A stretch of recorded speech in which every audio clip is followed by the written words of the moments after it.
Buenos días a todas, a todos. ¿Cómo están? Bien, también, muchas gracias. Bueno, el día de hoy vamos a hablar de carreteras. Es un programa muy ambicioso, histórico de carreteras en el país, que involucra inversión pública, inversión mixta, y que está a cargo de la Secretaría de Infraestructura, Comunicaciones y Transportes y de Banobras, particularmente un área de Banobras que se llama el FONADIN, el Fondo Nacional de Infraestructura, que coordina, como ustedes saben, Jorge Mendoza. Entonces está con nosotros Jesús Esteva, secretario de Infraestructura, Comunicaciones y Transportes, y Jorge Mendoza, director general de Banobras. Antes vamos a hacer un enlace, es miércoles de vivienda, vamos a Colima con Indira Vizcaíno, gobernadora constitucional del estado de Colima, Edna Vega, de Sedatu, y Octavio Romero, que espero que sean breves. Vamos con Indira, buenos días. Presidenta, muy buenos días. Siempre es un gusto saludarla a usted, a su equipo, parte del cual nos acompaña hoy acá en Colima, a las y los mexicanos que desde tempranito se conectan a seguir la mañanera del pueblo. Y el día de hoy para nosotros es un evento muy especial porque estamos arrancando aquí en Andares del Jazmín con la entrega de una primera vivienda a Ricarda Huerta, que representa a muchas familias colimenses, una primera vivienda de 116 de este primer fraccionamiento, de miles que ya se están construyendo en Colima, y que me voy a permitir hacer una reflexión muy breve, Presidenta. El derecho a la vivienda existe en la Constitución de nuestro país desde hace 40 años, pero era un derecho que prácticamente se había quedado ahí, en el papel. Por muchos años, en la época neoliberal, un derecho que a veces se utilizaba solo como una herramienta política, en el mejor de los casos, y en los peores, pues que simplemente servía para favorecer a los allegados al poder, que de pronto se convertían en desarrolladores de vivienda, que construían vivienda en las periferias, que construían una vivienda alejada de los servicios públicos y que terminaba convirtiéndose más en un problema que en una solución. Yo veo en este proyecto de vivienda para el bienestar la visión transformadora de una mujer que tiene la capacidad, que tiene el carácter, que tiene la sensibilidad social, como lo es usted, presidente, y su equipo, para identificar la necesidad que había en las familias mexicanas y para crear un programa que es accesible a las familias, que garantiza desarrollos en lugares que están cercanos a los servicios públicos y que garantiza además procesos de financiamiento que facilitan el que este sueño de las familias de contar con un patrimonio propio, con el patrimonio familiar, con la tranquilidad de un hogar, se esté convirtiendo en una realidad. Por eso para nosotras, para nosotros, es más que entregar una vivienda, es comenzar a construir hogares, es comenzar a construir historias que, como la de Ricarda Huerta y muchas familias colimenses, estamos muy agradecidas de que esté sucediendo. Todo nuestro reconocimiento, Presidenta, porque entregar vivienda del bienestar significa una parte de lo que representa la visión transformadora que usted encabeza. Es capacidad, es voluntad política, pero también es gobernar con el corazón. Muchísimas gracias. Gracias, Indira. Edna. Presidenta, muy buenos días, con el gusto de saludarla, de saludarles. Pues después de esta reflexión que hace la gobernadora, creo que sumar, más bien consolidar los datos en esta octava conferencia de los miércoles de vivienda, es decir que también en Colima podemos incrementar de manera muy importante la meta de 13,250 viviendas nuevas consideradas originalmente. Vamos a alcanzar 19,000, básicamente con Infonavit. Además, bueno, la meta de regularización de mil predios a regularizar. Ya con esto, Presidenta, tendríamos un avance muy importante del PAS, prácticamente el 20% de la meta sexenal, lo cual nos da muchos ánimos para continuar. Con este programa, entonces, la inversión estatal estimada es de 11,400 millones de pesos. generando 57,000 empleos directos, 85,000 empleos indirectos y beneficiando a 68,000 personas que, como Ricarda, que ahorita nos va a compartir su testimonio, es muy importante. Gracias, presidente. Gracias, Edna. Buenos días. Octavio. Estamos en el municipio de Colima muy contentos aquí en Andares del Jazmín porque es un desarrollo, un fraccionamiento muy bonito. No solamente muy bonito, sino muy bien hecho. Ahorita vamos a poder ver imágenes de los departamentos, de las viviendas. Son 116, presidenta. Prácticamente ya se vendieron todos. Faltan 11 de los 116. Es un fenómeno que se está dando en todos los fraccionamientos en donde estamos abriendo ya viviendas a los derechohabientes. La gente llega y adquiere los departamentos casi por adelantado y muy contentos porque es una gran calidad la que estamos ofertándole a nuestros derechohabientes. De manera que, si usted nos lo permite, presidenta, vamos a proceder ahorita a entregarle a Ricarda como muestra su vivienda. Con permiso, presidenta. Decirle, presidenta, que Ricarda es madre soltera, rentaba vivienda, hoy ya es su casa, de manera que aquí le vamos a hacer la entrega de la llave de su vivienda. Ricarda.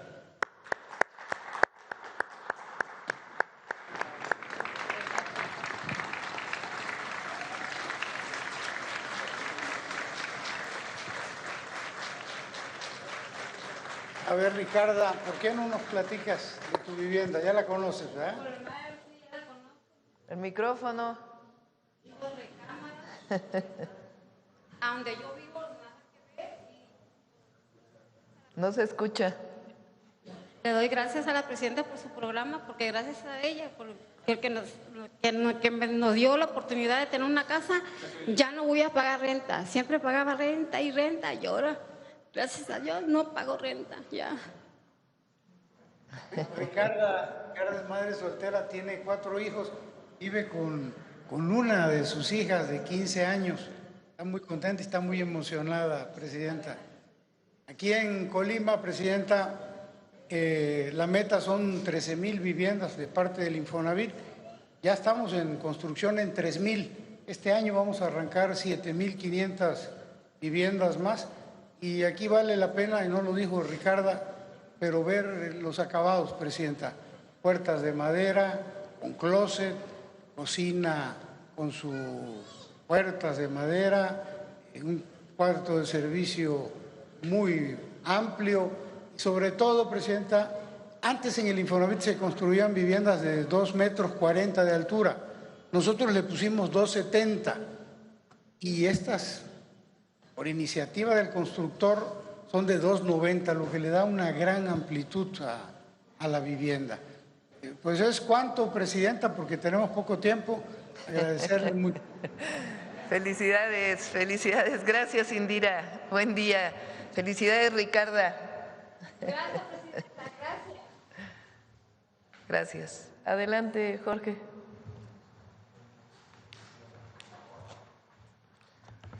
Muy buenos días a todas y todos, todas y todos los que nos escuchan a lo largo y ancho de la República. Buenos días, señora presidenta Claudia Sheinbaum Pardo, secretario de Comunicaciones y Transportes Jesús Esteban. Hoy, como mencionó la presidenta, venimos a platicarles del programa de autopistas, de carreteras.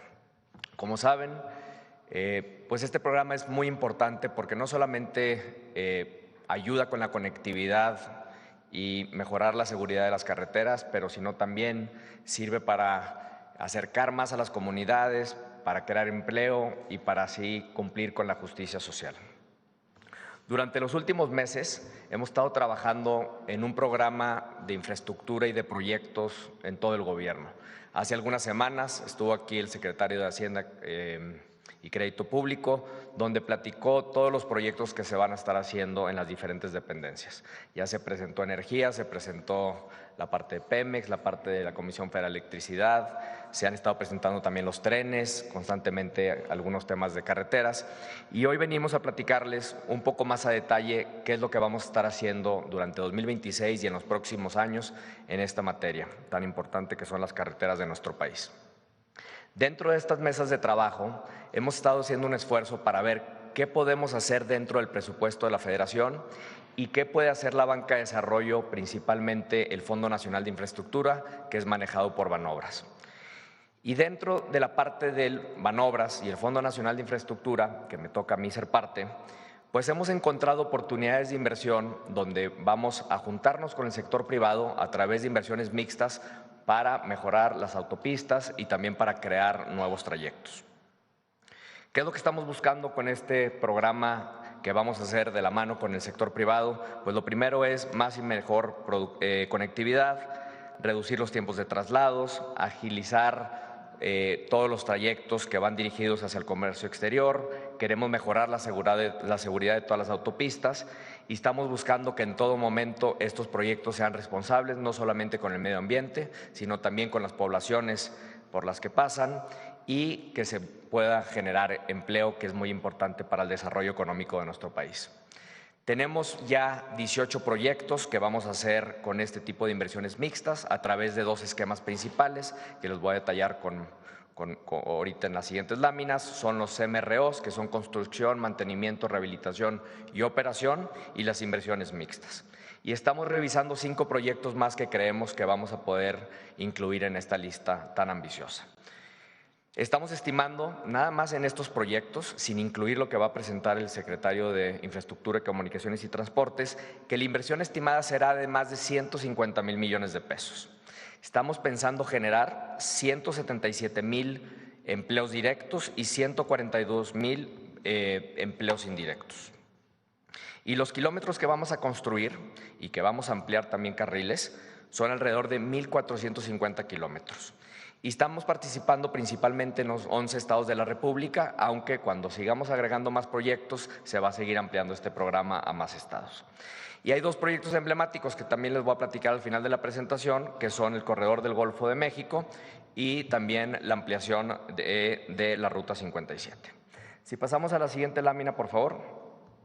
Tenemos 2 esquemas donde estamos invitando al sector privado a participar. El primero es la construcción, mantenimiento, rehabilitación y operación, que es conocido como el CMRO. Lo importante de este contrato, primero, es que la concesión la mantiene el Fondo Nacional de Infraestructura, es decir, la concesión se queda dentro del gobierno, no hay una cesión de derechos. A partir de ahí, el Fondo Nacional de Infraestructura crea un contrato de corto o mediano plazo con alguien del sector privado, y este participante pues va a ayudar con la inversión y asume también ciertos riesgos. Los proyectos en todo momento tienen que ser autofinanciables, porque lo que no queremos es que ponga una presión en las finanzas públicas y en las metas fiscales que hemos puesto para este año y para los siguientes.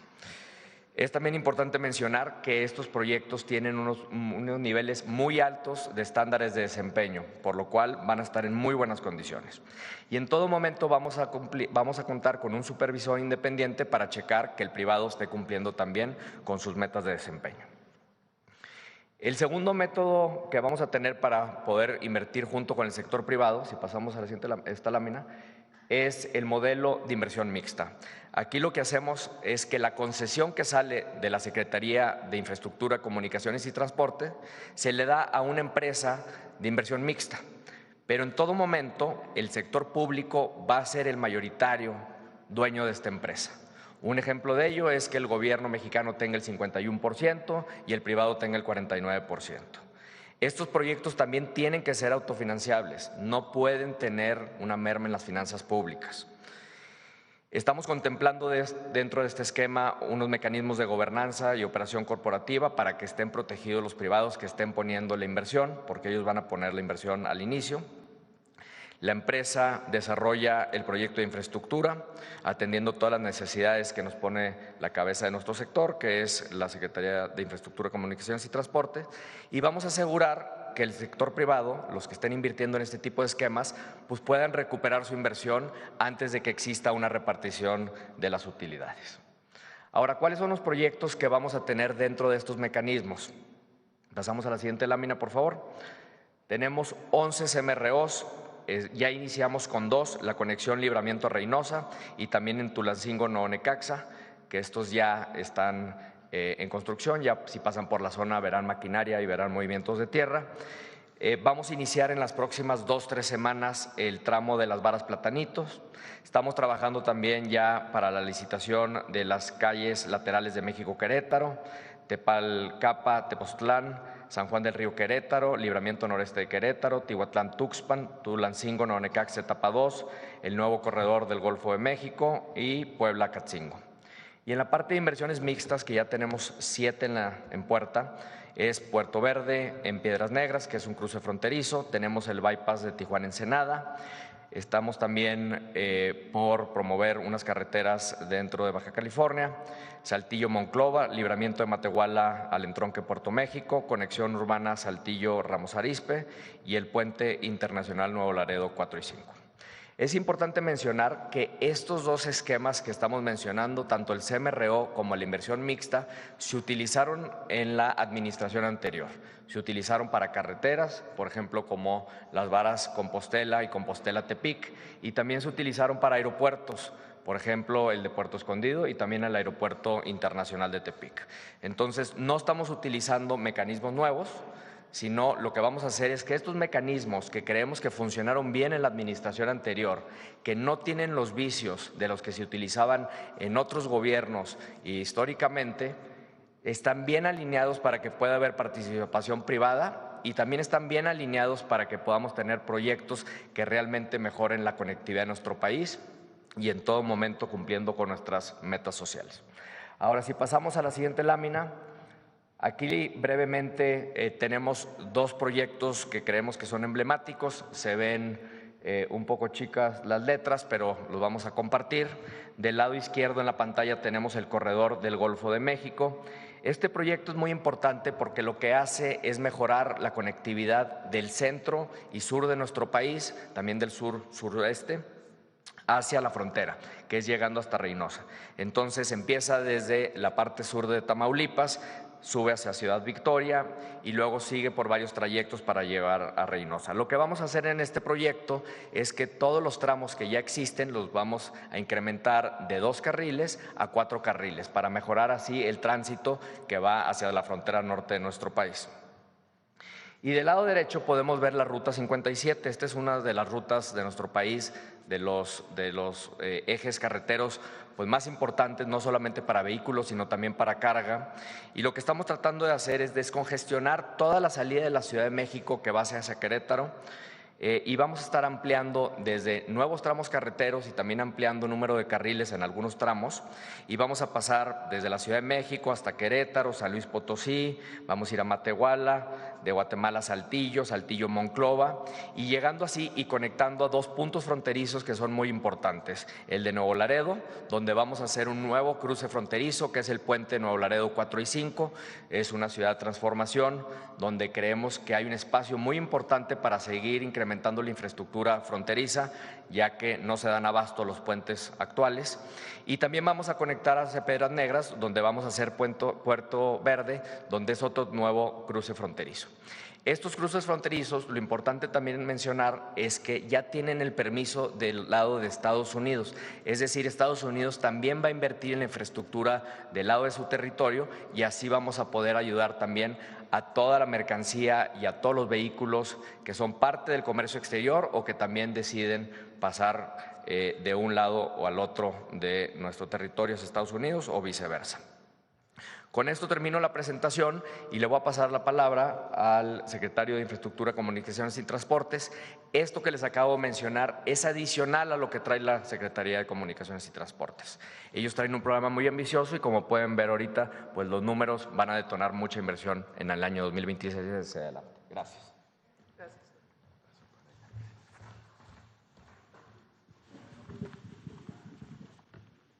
Con su permiso, Presidenta. Buenos días a todas y a todos. A continuación, los avances de la infraestructura carretera. Adelante. Voy a describir los ejes prioritarios, los avances, los puentes y distribuidores viales y las autopistas. Adelante. En cuanto a ejes prioritarios, la inversión en toda la administración, 113,000 millones de pesos y casi 2,500 kilómetros. Están concluidos al día de hoy San Ignacio Tayoltita, que acabamos de ir allá a Sinaloa, Bavispe, Nuevo Casas Grandes, en Sonora, y el circuito Tierra y Libertad. Y en proceso está Cuautla-Tlapa, Tamazunchale, Huejutla, Macuspán, Escárcega, Salina Cruz, Zihuatanejo, Toluca, Zihuataneja, Guaymas, Esperanza, Yécora, e inicia este año Ciudad Valles, Tampico. Esto es parte de los compromisos. Adelante. Y ahora, uno por uno, aquí se ve en verde los tramos que se hicieron en 2025, en color dorado los tramos que estaremos haciendo en 2026. Para 2026, 112 kilómetros, 63 en Guerrero y 49 en Puebla, con una inversión de 3,148 millones. Inicia la obra en marzo. Bueno, ya estas son algunas imágenes de la obra que se hizo el año pasado, pero también de que ya estamos arrancando. Parte de esto se licitó desde diciembre. Adelante.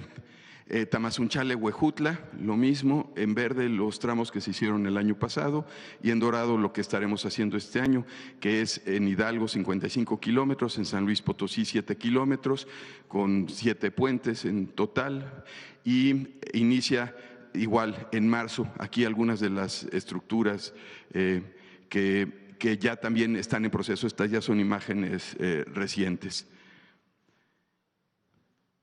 La siguiente, Macuspán, Escárcega, los 2 tramos del año pasado en verde, en dorado el tramo de este año de 32 kilómetros, Campeche 8 kilómetros, con una inversión de 3,500 millones. Igual estas son imágenes de los últimos días. Esa es la parte que falta para conectar completa hasta la península de Yucatán. Y con lo que presentó Jorge del Golfo de México, en Tamaulipas, prácticamente se va a permitir en 4 carriles ir desde la península de Yucatán hasta Nuevo Laredo, Reynosa, por todo el Golfo. Así es. Y para concluir, todo el proyecto en diciembre de 2029. Adelante. Acá Salina Cruz y Guatanejo, los 8 puentes que hicimos el año pasado y los 2 tramos de Huatulco a Pochutla. Para este año traemos 37 kilómetros en Oaxaca.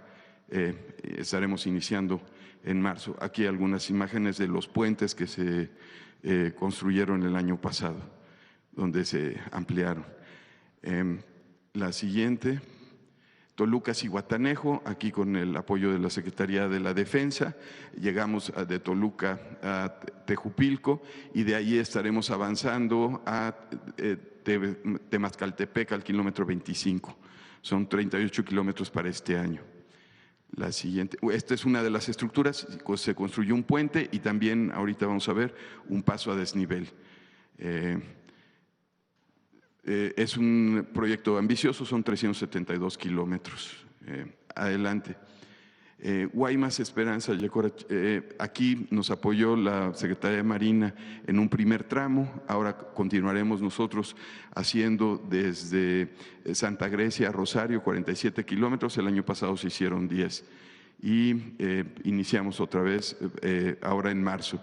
Aquí algunas imágenes de las estructuras que hizo la Secretaría de Marina. Adelante. Ciudad Valles, Tampico, arranca este año. Iniciamos desde la cortadura a Canoas y en total son 135 kilómetros con una inversión cercana a los 7,600 millones de 2026 a 2029 su periodo. Inicia en abril. Adelante. En cuanto a puentes, bueno, concluidos está el puente de los Muros en Morelos, el Pérez Escobosa que acabamos de ir y en proceso están estos que ahora veremos imágenes. Iniciaremos en 2026 Las Tunas, Barrio Quinto, Manzanillo, La Flechita, todos estos en Colima, el puente de la Universidad del Estado de Morelos, en Morelos, Avenida Colosio en Nayarit, Coatzacoalcos 3 y el Castillo Corregidora en Querétaro. La siguiente. Aquí algunas imágenes. El Nichupté ya están todas las losas coladas, estamos armando parapetos, asfaltando y haremos pruebas de carga en todo el tramo, y una vez que concluyamos nuestras pruebas estaremos abriendo la circulación. Calculamos que esto sucederá ya en abril. Como ven, pues de la última vez que les reporté ya está completamente concluida la estructura. Entonces, pues sigue avanzando. La siguiente es el Rizo de Oro, que como les he descrito es complejo su sistema, es de mucho cuidado. Y vamos avanzando. Aquí tenemos, ya nada más nos faltan 11 dovelas, son 5 de cada lado y la central, y pues va muy bien, va avanzando en orden con mucha seguridad. La siguiente. Pérez Escobosa, que ya se abrió la circulación, estuvimos allí en Mazatlán. Sí, y desde el 13 de febrero se construyó en 6 meses. Estaba programado para acabarse en julio de este año. Casi todos los puentes que estoy describiendo iniciaron en agosto del año pasado, entre julio y agosto del año pasado. La siguiente. Este puente también es el paso a desnivel en Los Cabos. Como ven, ya tiene losas, estamos a unas semanas de concluirlo. Es un paso a desnivel importante. Ahorita van a ver arriba los pasos de la glorieta, esos ya están terminados. Entonces, lo único que nos falta es la parte inferior, y en las próximas semanas estaremos terminando. Igual estamos adelantados 3 meses con respecto a programa. La siguiente. El puente de Alameda Oriente, que está avanzando, se termina el primer tramo, el primer puente en octubre, y estará terminando el otro puente en octubre de 2027, porque recuerden que hay que demolerlo y reconstruirlo. Entonces pues nos llevó un poco más de tiempo, pero va avanzando conforme a programa. La siguiente. Y aquí también nos encargó la presidenta atender todos los camellones centrales, y vamos a hacer una regeneración de todo ese tramo del Periférico Oriente. Amado Nervo va bien, igual estaba programado para agosto, septiembre, en Nayarit, perdón, en Nayarit y Jalisco. Es el cruce de Nayarit a Jalisco, de Puerto Vallarta, Bahía de Banderas, que hoy es un atascadero tremendo. Es una de las zonas turísticas del país que más está creciendo. Y entonces ahora va a haber un puente que permita desde el aeropuerto de Puerto Vallarta llegar mucho más rápido al nuevo Nayarit. Así es. Ya como ven, la estructura, sobre todo en las zonas donde pasa el río, está concluidos los apoyos. Nos faltan poner las traves centrales, pero también se va a adelantar su fecha de conclusión. La siguiente, el distribuidor Santana Chautempan. Aquí se agregó un entreeje más en Tlaxcala, y tenemos como fecha de conclusión julio de 2026. Como ven, ya prácticamente es montaje de traves y colado de losas. La siguiente. En Veracruz, el acceso al puerto, que ya este mes abrimos uno de los cuerpos. Ahorita ya se está trabajando en el parapeto de un lado, porque del otro lado va un muro divisorio, y estamos saliendo ya de cimentaciones del segundo cuerpo. Debe de estar terminándose en junio de este año. La siguiente. Arco Norte en Colima. También para marzo de 2026 estaremos terminando. Como ven, ya uno de los cuerpos está a nivel de losa y el otro estamos terminando montaje de traves. La siguiente. Arco Sur en Colima, para terminarlo en abril. Igual son 2 cuerpos, y como ven, pues está inclusive más adelantado que el de Arco Norte. Acá Las Trancas, que son estos puentes que en Colima son resultado de daños por un huracán y que se están reconstruyendo, más bien haciendo nuevos. Estará terminado en abril. La siguiente, el Chical en Colima, también para marzo de 2026, puente de 736 metros lineales. Este mes lo estamos terminando. Ya como ven, faltan nada más los terraplenes de los extremos. La siguiente. En cuanto a puentes para 2026, Las Tunas en Colima, Puente Barrio Quinto en Colima, que es una trenza, Puente Manzanillo en Colima, Puente La Flechita en Colima, puente de la Universidad del Estado de Morelos, Autónoma del Estado de Morelos, en Morelos, Avenida Colosio, y Puente Coatzacoalcos en Veracruz, que es ya la decisión es el atirantado. Colosio, Nayarit. Nayarit. Ese puente es para cruzar la vía del tren en Tepic, que pasa por en medio de la ciudad y entonces va a permitir que los autos puedan librar la vía del tren. La siguiente. Coatzacoalcos 3 es para llegar directo al puerto. Ese es miren qué bonito es el diseño de ese puente. Sí. Y finalmente, Corregidora en Querétaro. La siguiente. En cuanto a autopistas, la inversión será de 120,000 millones y son cerca de 980 kilómetros. Ahorita pasamos a la siguiente para que vean una por una. Pátzcuaro Uruapan, que recientemente la presidenta la visitó y ya está abierta, se concluyó hace unas semanas. La siguiente, Zitácuaro Marabatío, inició en 2020, estaremos terminando en diciembre de 2026. Básicamente falta concluir los entronques y algunos kilómetros que están todavía a nivel de terracería. La siguiente, Uruapan Nueva Italia, esa, si bien inicia desde 2023, en realidad… Estas ya son parte del Plan Michoacán, estas nuevas. Y está iniciando, como ven, apenas se arrancaron las terracerías este año y estará terminado en diciembre de 2026, atendiendo la instrucción de acelerar la obra por el Plan por la Paz en Michoacán. Aquí inclusive se ve la carretera en malas condiciones. Parte de los trabajos es rehabilitar completa la carretera existente. La siguiente, Armería Manzanillo, de 52 kilómetros, ya tenemos 18 concluidos y se está avanzando en las estructuras. Ahí el puente Tepalcates es el que se nos va hasta diciembre, pero el resto estará abriéndose por etapas durante el año. La siguiente, Libramiento Lagos de Morelos, estará terminándose en diciembre de 2027, son 25 kilómetros. Si bien viene desde 2020, en realidad arranca en este año.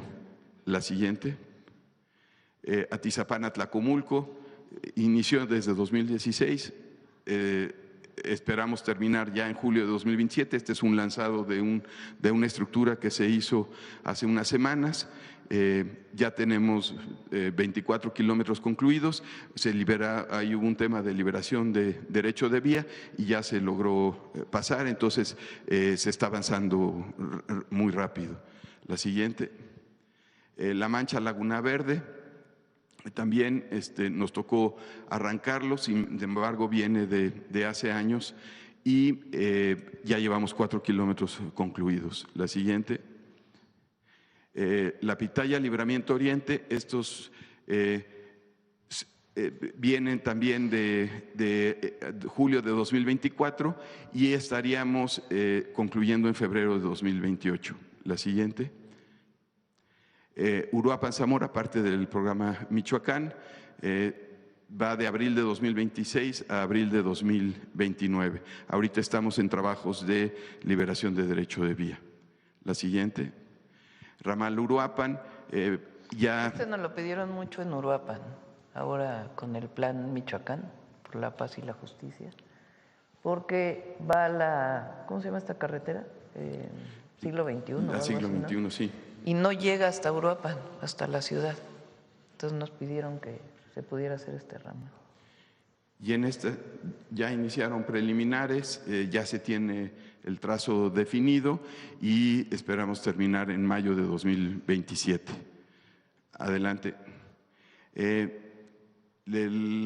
en Arco Norte a San Juan del Río, esta sale del Arco Norte, la 40, y llega hasta la 57D. Este va a ser una vía alterna que también ayuda e interconecta con las obras que mencionó Jorge Mendoza. La siguiente, la Pitaya, libramiento noreste de Querétaro. Aquí igual queda la 57, que es la libre, y esta es el equivalente a la continuación de la 57D, que es la de cuota. Inicia en julio de 2026 y estaría terminándose en junio de 2029. La siguiente, Sonoita Puerto Peñasco, que son 88 kilómetros y inicia en abril y se terminaría en un año. La siguiente, Lázaro Cárdenas, Nueva Italia, que ya iniciamos también con Despalmes, son 146 kilómetros, va de febrero de 2026 a febrero de 2029 en Michoacán. La siguiente, Cuauhtémoc Osiris en Zacatecas, es parte de la carretera 45D y de 2 va a pasar a 4 carriles. Empezaríamos julio de 2026. Zacatecas te faltó. Poner que Zacatecas. Me faltó. Sí. La siguiente. Y finalmente, como resumen, la inversión tanto de Banobras como de Secretaría de Infraestructura da 397,000 millones. Son cerca de 5,000 kilómetros de modernización o construcción nueva de carreteras y autopistas y la intervención en 21 puentes. Y esto no incluye el programa Lázaro Cárdenas, ni todos los puentes que se han reconstruido, ni todo lo del oriente del Estado de México, que son 18 puentes. Y la repavimentación, que va aparte. Y pues sí, y además está toda la conservación. Y ahora traemos también un video del bachetón. Nada más para cerrar el bachetón. ¿Ya iniciaron este año? Ya desde enero se ha arrancado. Recuerden que son ¿cuántos kilómetros de repavimentación? Para este año son cerca de 18,000 kilómetros de repavimentación. Y de bacheo, que ya iniciaron en todas las carreteras federales del país, que es la gran demanda de todos.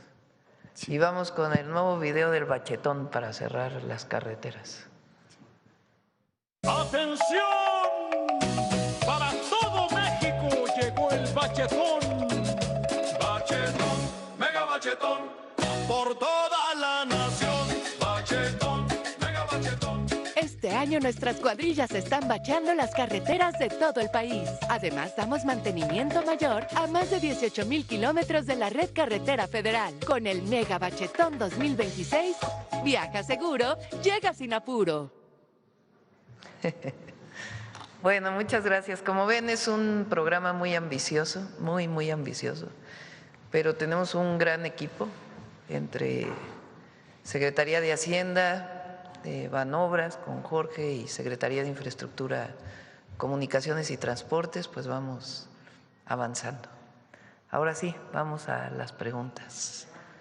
Vamos a ver aquí, la compañera. Gracias, presidenta. Buenos días. Karina Aguilar, de Diario 24 Horas. Preguntarle sobre el tema. Hace unos minutos el director de Banobras expuso que van a ampliar, van a hacer obras de Tepalcapa, Tepotzotlán, que es la salida justamente hacia Querétaro, y que está saturada por tráilers y por todos estos centros logísticos. Concretamente, ¿qué obras se van a hacer ahí? Jorge, ¿quieres comentar? Y también aprovechar y preguntar si las autopistas que serán concesionadas van a tener algún tope en la cuota, porque existe, por ejemplo, la Chamapa Lechería, que es de las más caras incluso del mundo. No son concesionadas, es un esquema distinto. La concesión nunca se suelta. Okay. El gobierno sigue siendo propietario, o el Estado mexicano sigue siendo propietario de la carretera. Se invierte por parte del privado, recupera su inversión y nunca se suelta la concesión. Eso da mucha fortaleza y además no se presta a los rescates carreteros que hubo en su momento, porque finalmente todo el riesgo lo corren ellos y queda perfectamente establecido esa condición. Y la cuota es principalmente para transporte de carga en la mayoría de los planteamientos que estamos haciendo de inversiones mixtas. En algunos lugares sí hay porque son supercarreteras, pero en efecto pues con cuotas accesibles. Adelante, Jorge.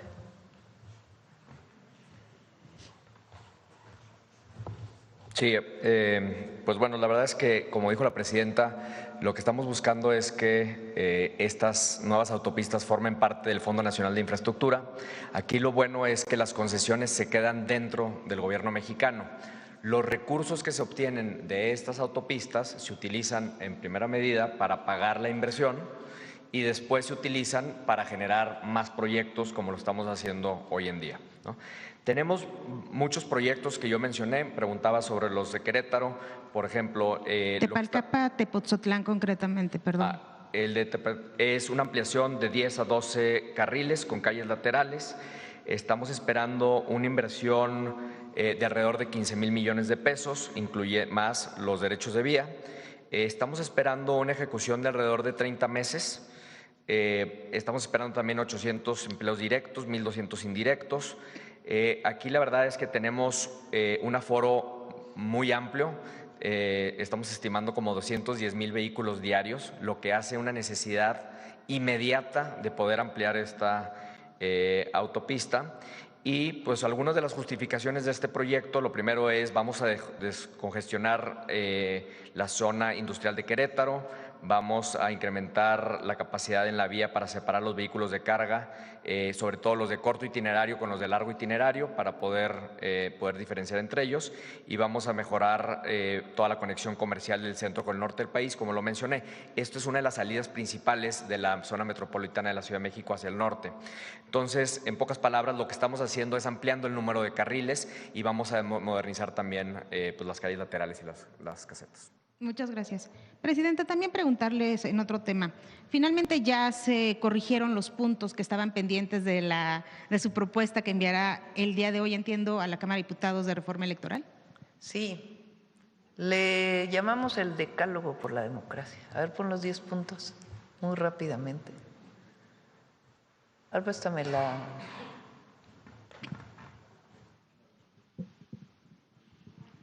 Es una reforma constitucional. Lo primero es, como lo he explicado en otras ocasiones, el caso de los 200 diputados que son de representación proporcional, es decir, que corresponden al porcentaje que sacó cada partido político. Ahora no se definirán por una lista preestablecida por los partidos, sino la mitad de esos diputados corresponderán a los mejores lugares que hayan obtenido quien no haya ganado la elección en sus diputaciones. Es decir, si en una circunscripción el segundo lugar, por ejemplo, el PAN tiene 10% de la votación, bueno, pues quedarán en ese 10% sus mejores posicionados de segundo o tercer lugar que hayan quedado en sus distritos. ¿Sí se entiende, verdad?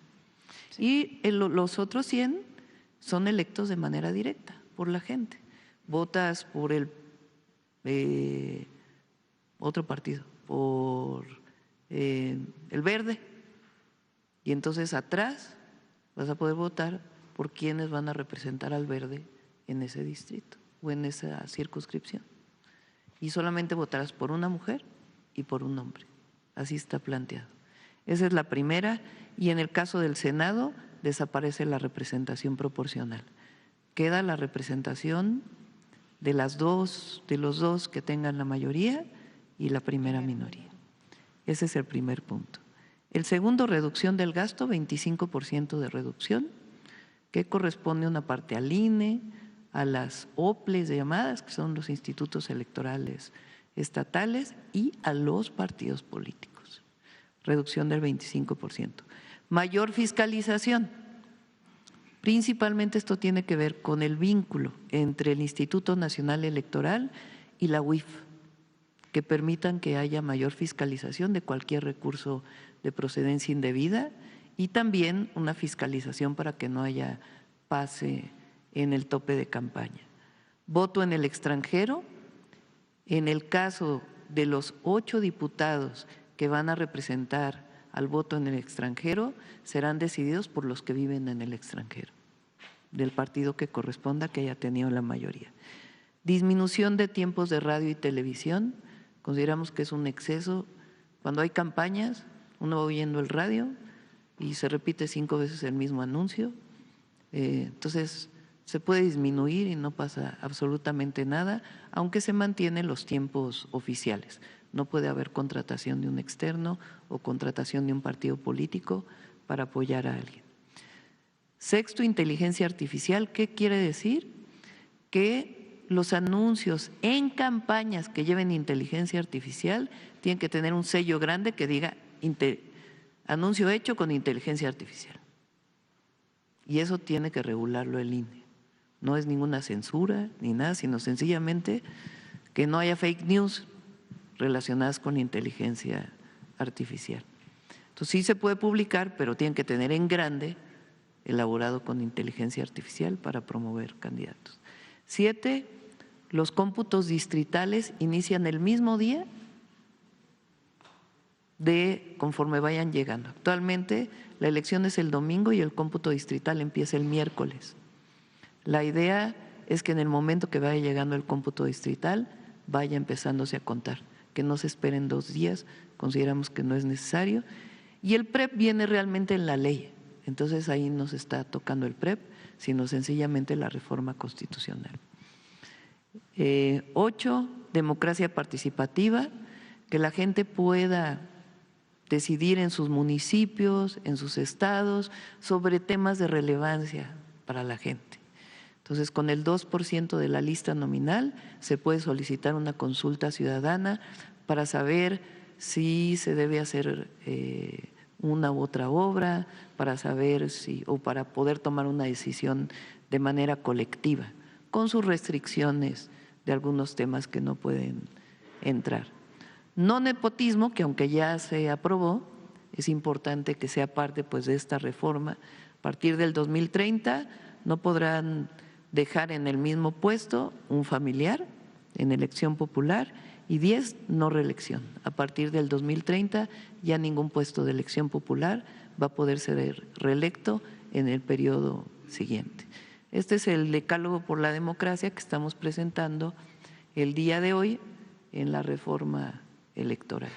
Y como lo he dicho, es una propuesta que envía la presidenta, que tiene que ver con un compromiso que hice yo con la gente y que esa solicitud de la gente, sobre todo los 2 primeros, es una solicitud muy importante, el tema de las listas de plurinominales y el tema de tantos recursos que se destinan a las elecciones. Entonces, yo estoy cumpliendo y ya depende de los diputados o del Senado si se aprueba esta idea de que la presidenta va a ser su primera derrota. No, nada que ver con eso. Para mí es una victoria porque estoy presentando una propuesta que me pidió la gente que presentara, completa. Y ya quien la quiera aprobar, pues será visto por la gente, y quien no. Y ya, así de sencillo. En este sentido, en caso de que no se logre la mayoría calificada para su aprobación, ¿tiene pensado algún plan B? Sí, pero ya sería después. Este plan B sería hacia leyes secundarias. Ya sería después. No nos adelantemos. Presidenta. Y tampoco es ¿por qué a la gente no le gustan las listas plurinominales? Porque son representantes de los partidos. Uno puede votar por un partido político, pero el representante pues tiene que ser elegido por la gente, no por la cúpula de un partido político. Entonces, avanzar en la democracia no tiene nada que ver con un partido de Estado, no tiene que ver con regresiones en la democracia. La democracia es el poder del pueblo, es la representación del pueblo. Entonces estamos llevando a que se vote también la representación proporcional. Entonces, para que no haya ninguna duda, no estamos quitando la proporción de los partidos, estamos reconociendo la diversidad política de México, solamente que ya no van a ser listas definidas por unas cuantas personas, sino los que quieran tener el voto, pues tienen que ir a campaña, tienen que ir a pedir el voto popular. Presidenta, también ayer envió al Senado de la República la reforma que topa las pensiones de digamos, la alta burocracia que se tenían. Sin embargo, en el artículo 2 transitorio existe un tema de retroactividad en la ley, en el sentido de que las pensiones que ya se tienen y que son muy onerosas, pues se van a reducir. ¿Por qué contemplar este tema de retroactividad en este artículo? Es a partir de ahora. O sea, las que ya se tienen ya no se pueden bajar. Nadie les va a pedir que regresen el recurso que recibieron, pero a partir de la aprobación, pues ya van a bajar sus pensiones. No van a tener que… Pues sí, imagínense una persona que gana… O sea, que recibe 1 millón de pesos mensuales y que lo ha recibido por 15 años, 12 millones de pesos del erario público para alguien que fue director general de un área de Comisión Federal de Electricidad o de Pemex o de Luz y Fuerza del Centro. Pues ya recibió 12 millones de pesos por bastantes años, ¿no? Pues ahora ya recibirá 70,000 pesos, que es bastante. No. Comparado con lo que es la pensión de cualquier persona, pero ya por lo menos es la mitad de lo que gana la presidenta. ¿Prevén amparos? Bueno, como es reforma constitucional, lo único que puede haber, recuerden, es inconstitucionalidad, ya no puede haber amparo. Presidenta, también. Y es nada más porque es importante, no es para los trabajadores que llamamos de base, que están sindicalizados y que su pensión está reconocida por un contrato colectivo, ahí no se toca. Es solamente para aquellos en donde fue discrecional la definición de cuál era su pensión, porque eran de confianza, todos servidores públicos de confianza o funcionarios de confianza del pasado que están recibiendo 1 millón o 300,000 pesos de pensión mensual. Entonces ahí, a partir de ahora, de la aprobación, pues se reduce su pensión. Presidenta, también ayer hubo una marcha en Morelos de estudiantes de la Universidad de Morelos por la desaparición de una estudiante, de una joven, pero también están las protestas del CCH Naucalpan por una joven que también desapareció, y también están protestas en Cuautitlán Izcalli por un joven que también desapareció. ¿Qué mensaje le manda a la sociedad en este sentido de las investigaciones no se están acelerando? ¿Qué está pasando ahí, Presidenta? Sí. Bueno, en el primer caso ya hay un detenido. Es una persona cercana a la joven, es un feminicidio. Son casos distintos. Por cierto, también nos informó hoy la fiscal, estuvo en el gabinete, corresponde a la Fiscalía de Sinaloa, pero ella no lo informó, el caso de la madre buscadora que desapareció, bueno, que fue asesinada en Mazatlán, que su hijo desapareció hacía unas semanas, también se catalogó como feminicidio. Están los videos de la persona que entra al departamento y es una persona conocida de ella que lamentablemente pues ejecuta este feminicidio. Lo informará la Fiscalía de Sinaloa, pero creo que vale la pena, por haber sido un tema tan relevante, pues informarlo. Entonces son casos distintos y en todos los casos está participando siempre el Gabinete de Seguridad para poder pues garantizar la seguridad de las y de los jóvenes de México.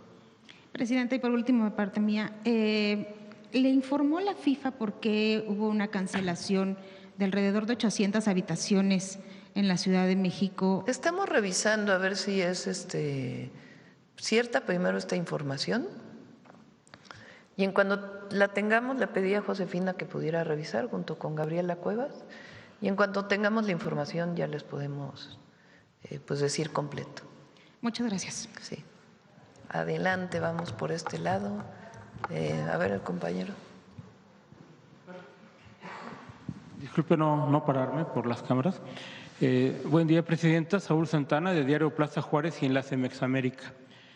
La UNAM y la Cancillería, la Secretaría de Relaciones Exteriores, presentaron una radiografía de lo que es la nación transterritorial mexicana en Estados Unidos. Documenta de la realidad o el intento de realidad de 40 millones de personas de origen mexicano en Estados Unidos. Uno de nuestros medios es totalmente migrante, de público migrante. Menciona que la realidad ha cambiado en los últimos años. no por favor de Estados Unidos, sino porque han trabajado los 40 millones. El 90%, 36 millones, han vivido en territorio estadounidense por más de 10 años, consolidando hogares y convirtiéndose en un desafío para las políticas o visiones racistas. Las dos últimas generaciones, de 28 millones de personas, presentan niveles educativos y salariales superiores a sus antecedentes, normalmente hijos de campesinos. Y aclaro, no se trata de discriminar a los campesinos que van y buscan la vida allá. Sencillamente ya están estudiando más. Hay un nuevo perfil, este estudio indica, hay un nuevo perfil de migrantes de origen mexicano en Estados Unidos. Presidenta, ¿se ha planteado esto ante Trump o se podría plantear de algún modo vía la Cancillería, incluso organismos totalmente diferentes a una política de tipo ICE? Esa es la pregunta, ahorita le comento algo. Se lo planteamos a Rubio cuando estuvo aquí, al secretario del Departamento de Estado, y en efecto aquí hemos tenido varias presentaciones. Vamos a recuperar los viernes. Ahora, como estamos saliendo a los estados los viernes, pero después vamos a recuperar los viernes para hablar del trabajo de nuestros paisanos ahí en Estados Unidos. En efecto, la gran mayoría de los 40 millones son de segunda, tercera o cuarta generación o ya tienen permiso de trabajo, aun cuando ellos mismos hayan llegado hace 15, 20 años. Son realmente muy pocos comparados con los 40 que no tienen papeles para estar allá. Y la mayoría pues están trabajando a solicitud de personas en Estados Unidos. Pero en efecto, y contribuyen muchísimo en los estados en donde están. Es muy sabido de pues, ciertos estados que tienen presencia en estados de los Estados Unidos. California, el norte de California tiene una presencia muy importante de michoacanos, por ejemplo. El sur de California son más bien del sur del país, Oaxaca. En el caso de Nueva York es Puebla, York, porque son poblanos, también hay de Oaxaca, pero principalmente de Puebla, y contribuyen de manera muy importante a la economía. Muchos de ellos son empresarios, pequeños, medianos, grandes empresarios, que contribuyen a la economía, y otros son trabajadores con permisos, y muchos ya son nacidos en Estados Unidos, los hijos, los nietos de segunda, tercera generación. Bien, un paréntesis. Usted recordará a la maestra María del Socorro Arana Hernández, normalista, estuvo con usted en Harvard, le mando este libro precisamente sobre el tema de migrantes. Yo no estuve en Harvard, pero bueno. Perdón, lo recuerdo en la universidad en Estados Unidos, disculpe. Alguna vez le Harvard es la primera evocación que tiene uno. Gracias. Se lo dejo a su personal. Sí. Pasando al tema de pluris, lo voy a retomar. Normalmente las listas pluris eran encabezadas por quienes estaban destinados a ser presidentes o líderes del partido. O sea, eran líderes del partido, pero no estaban sometidos a voto. Era contradictorio porque un partido no elige a sus mandos. El cambio de perfil que promete o propone la reforma electoral los enojó, porque ahora deben convencer, no vencer a sus correligionarios. ¿Qué futuro ve de contiendas internas en los partidos políticos ahora que los líderes del partido tienen que competir dentro de su propio partido? Bueno, tienen que competir para ser de representación proporcional, para ser plurinominales, y tienen que ir con la gente a que la gente los vote. Si la reforma se aprueba, va a ser muy bueno para la democracia en México. Si por alguna razón la reforma no se aprueba, queda ahí, escrita, para que posteriormente pues, pueda recuperarse. Porque la Cámara de Diputados es una representación popular. Claro, los partidos políticos son un medio para la representación popular, pero son un medio, no son un fin en sí mismos.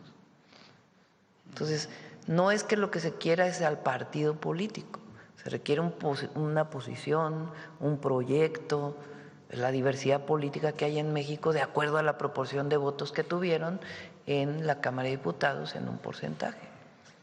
Pero ellos no tienen por qué ser definidos por una lista de unos cuantos o de una persona que palomea este sí, este no, este sí, este no.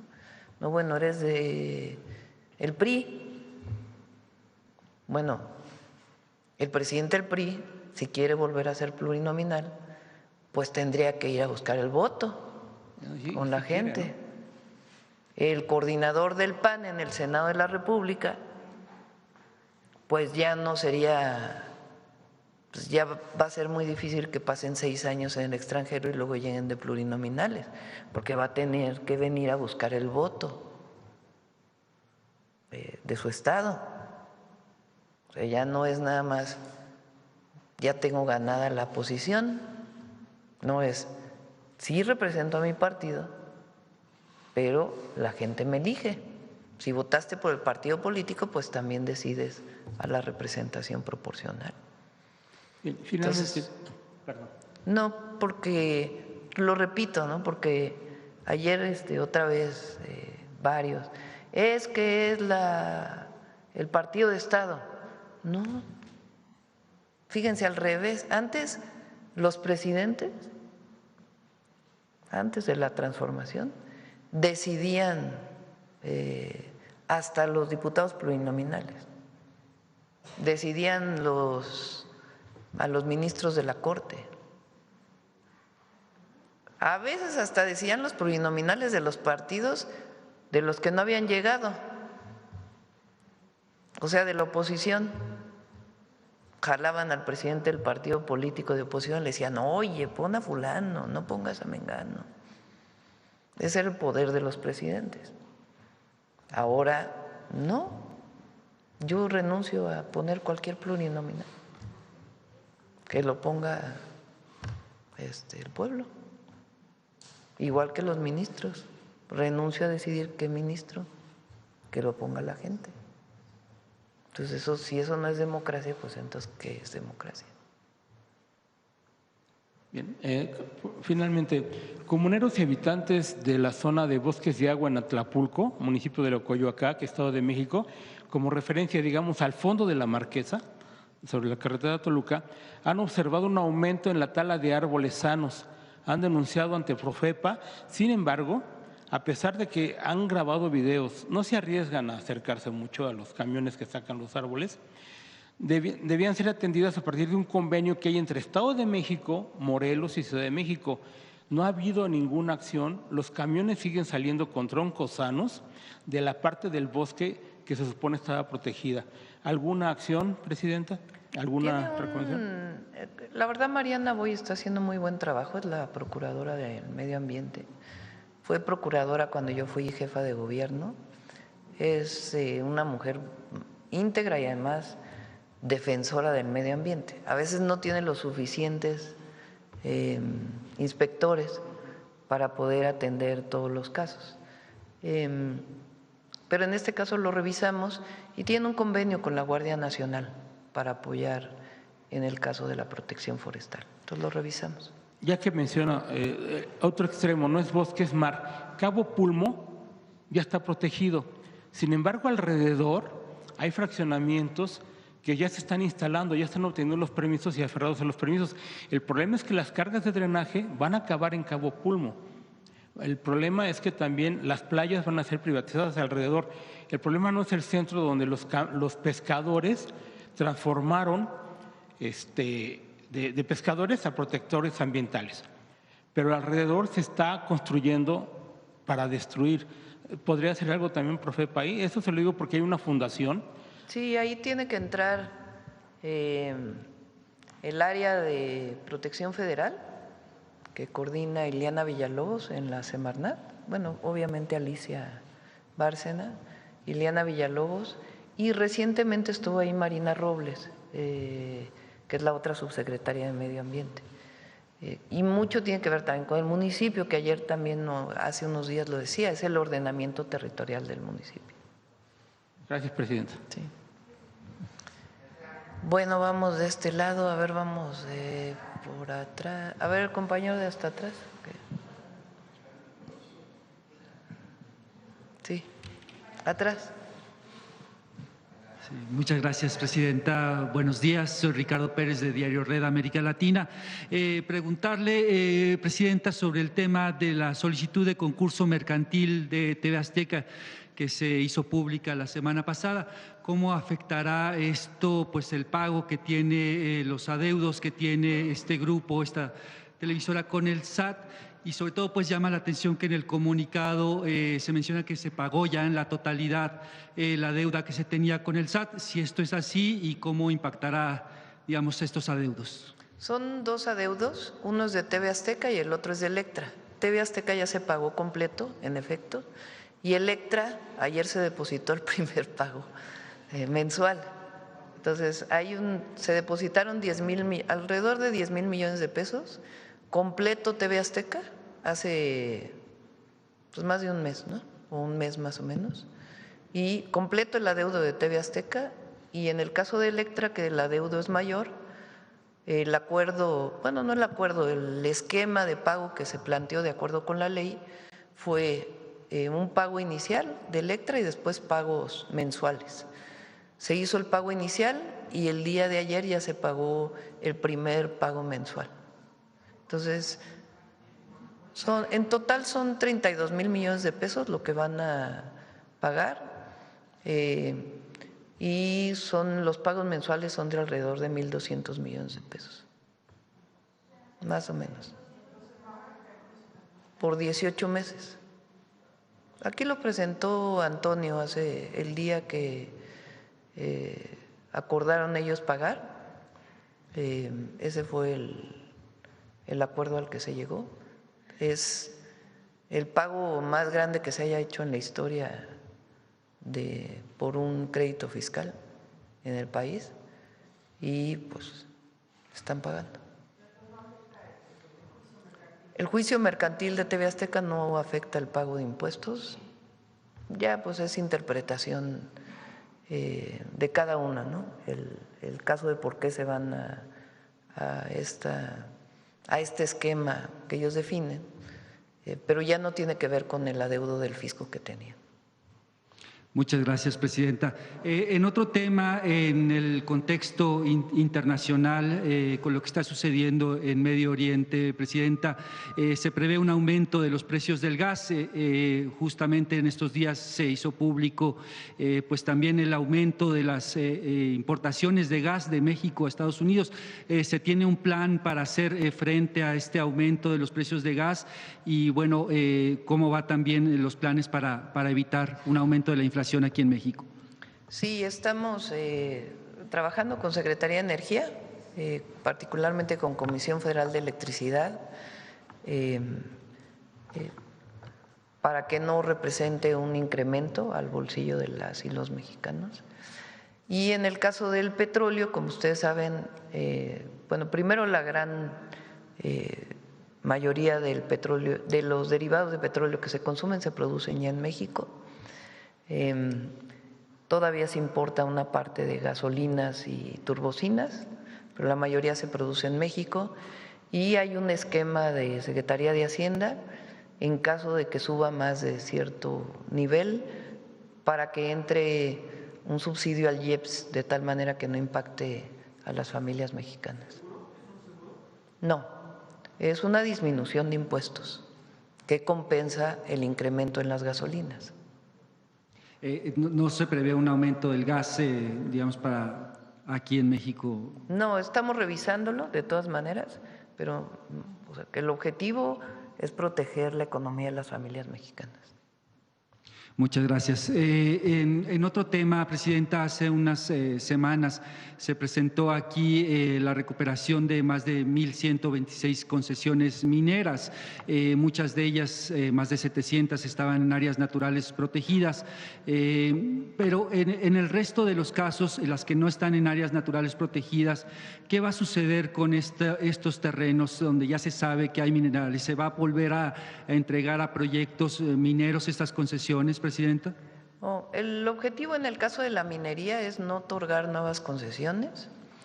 En algunos casos, ampliar la minería actual que se tiene en algunos lugares para poder mantener la producción actual sin aumentar. la producción.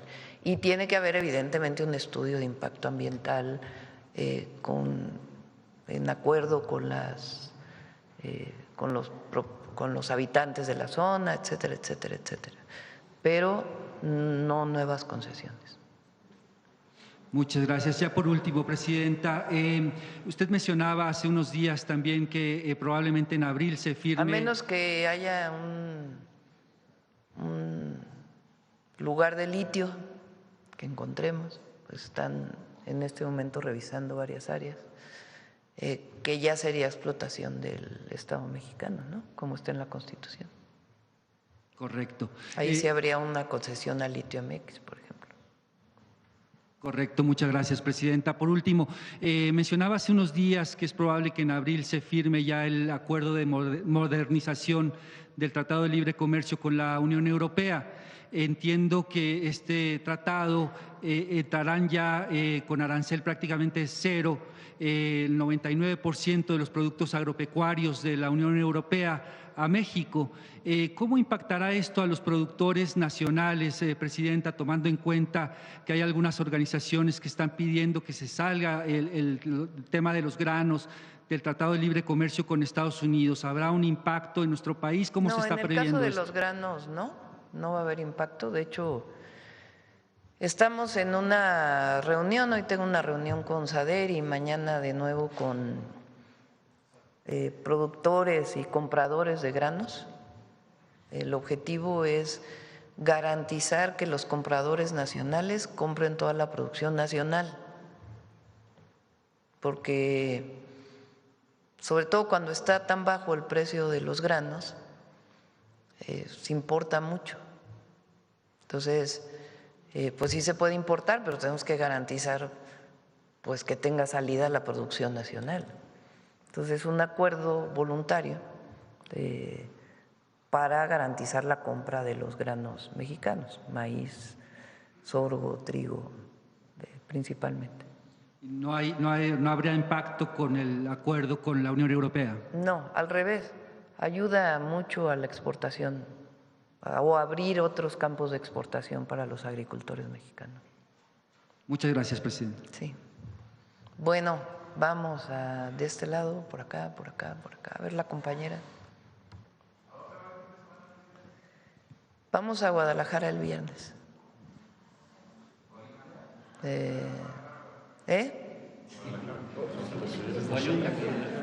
nada más hay bueno, a lo mejor hay un Guadalajara en otro lado.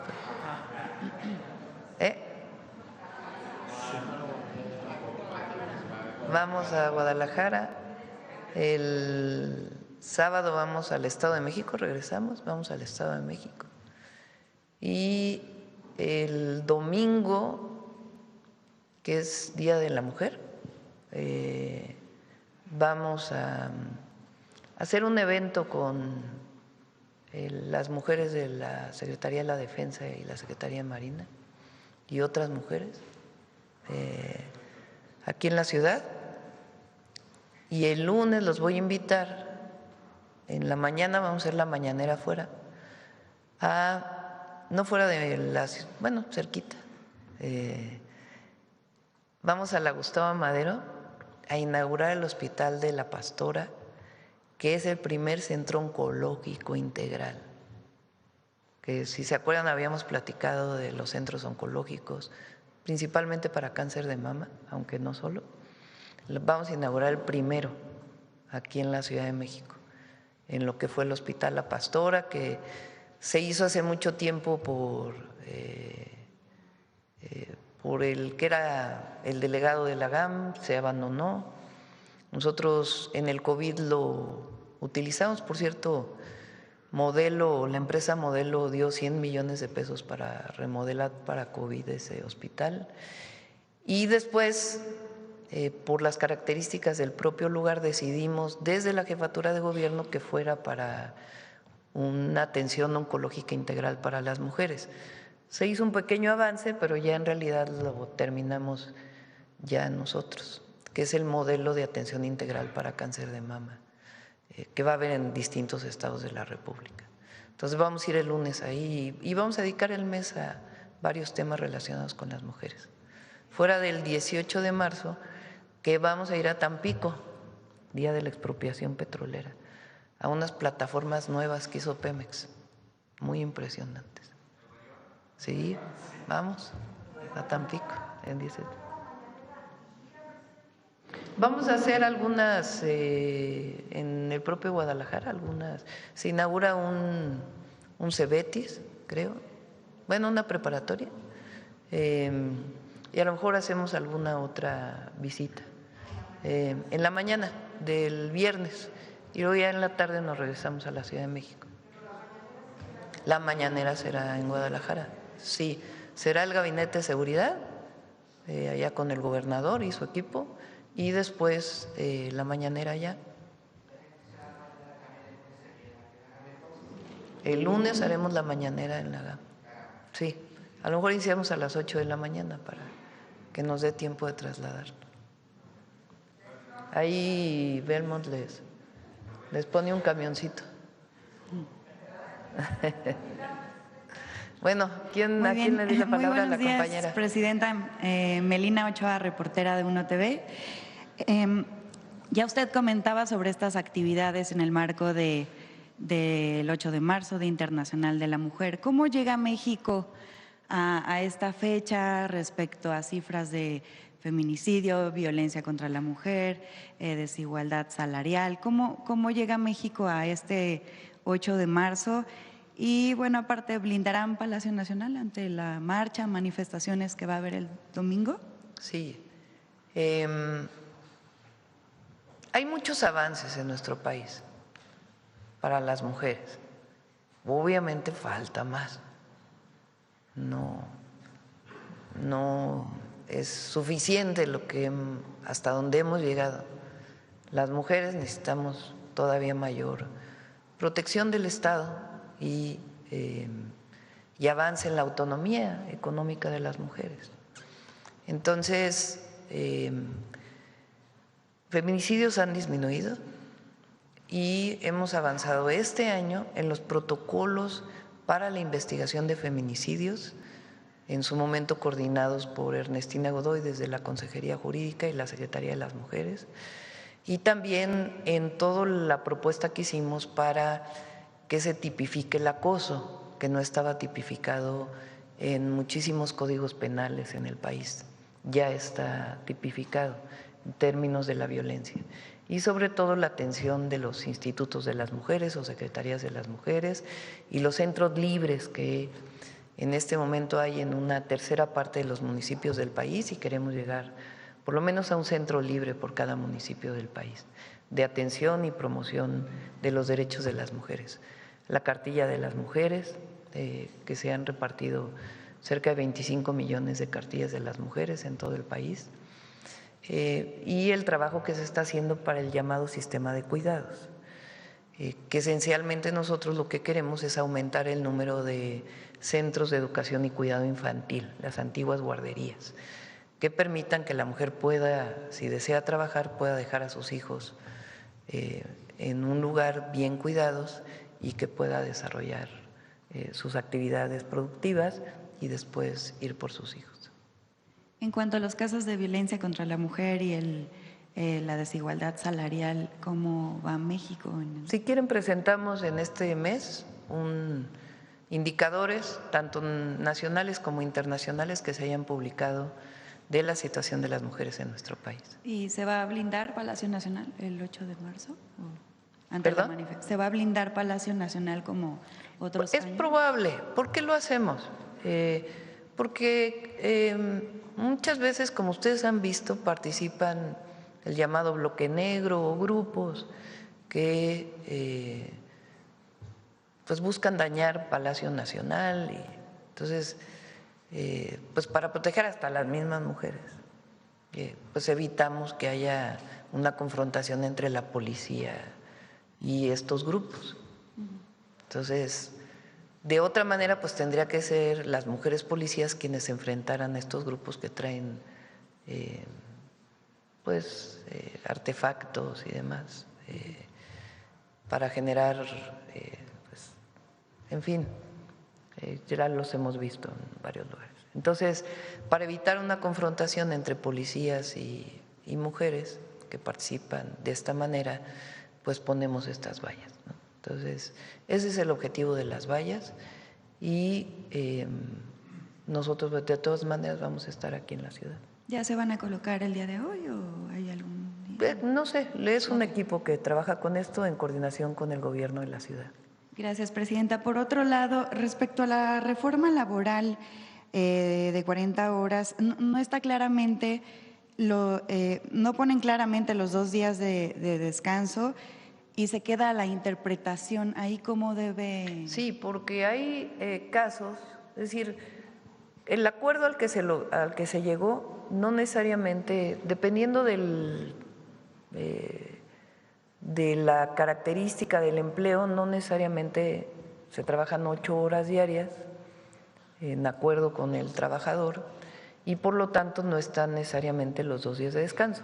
Si se trabajan 8 horas diarias, entonces tienes los 2 días de descanso.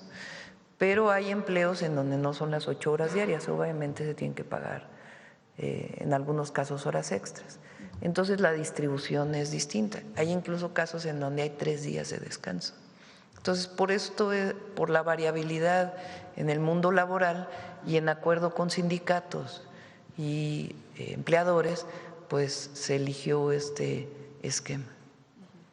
Y bueno, por otro lado, sobre el reporte de desapariciones, ¿por qué tardan en presentar ese reporte que ya habían anunciado, ¿no? Estaría en febrero.